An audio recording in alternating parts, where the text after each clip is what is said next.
Hey fam, trust me when I say that this is the best grilled chicken you would have ever eaten in a while. Stay with me while I teach you how to make this. To my returning subscribers, thank you for always. If this is your first time here, please do click on the subscribe button and don't forget to give this video a thumbs up. So to make this grilled chicken, you'll be needing your chicken, of course. So I used this soft chicken I got from Tesco. I mixed chicken thighs and the wings. You can use any part of your choice. And these are the spices I use: curry, ginger powder, rosemary, garam masala, smoked paprika, salt, white pepper, thyme, and seasoning. I use no cube. Okay, yeah, that's it just there. And then a chopping board to make incisions on your meat. So to begin, pick each pieces of the chicken and make sure to make incisions on them, especially if they're as big as this. If they are just in bits, you might not need to make the incisions.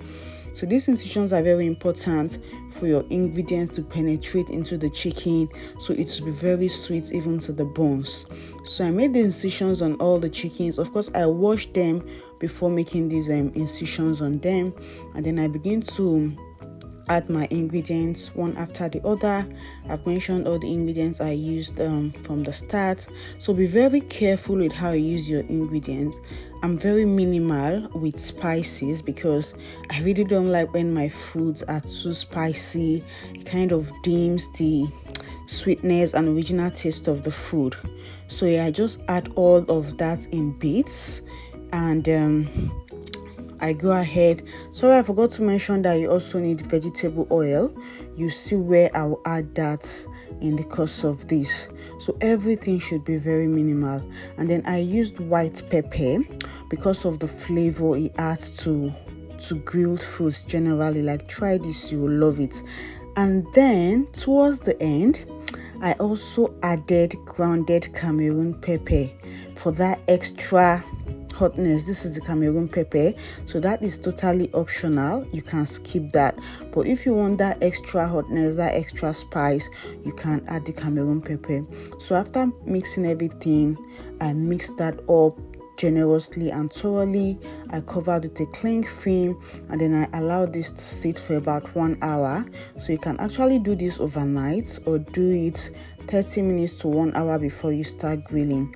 It's best you put this in the fridge as it helps it marinate well. So this is after about 1 hour of keeping this. I now want to put them into my oven tray so they'll begin to bake. So you just want to put that gradually into the oven tray that is lined with a foil paper, so you don't stain your tray and makes it easy to wash after use. You close that, you set your oven to heat top and bottom, and the temperature should be 180 degrees centigrade. You want that to roast really slowly and nicely. And here's the end result after 40 minutes. So I grilled this for 40 minutes, and this is what we have. So juicy, so delicious. This is what I served it with.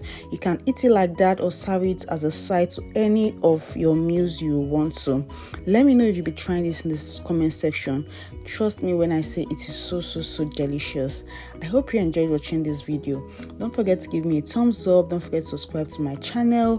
Thank you for watching. I love you. See you in next to see. Bye.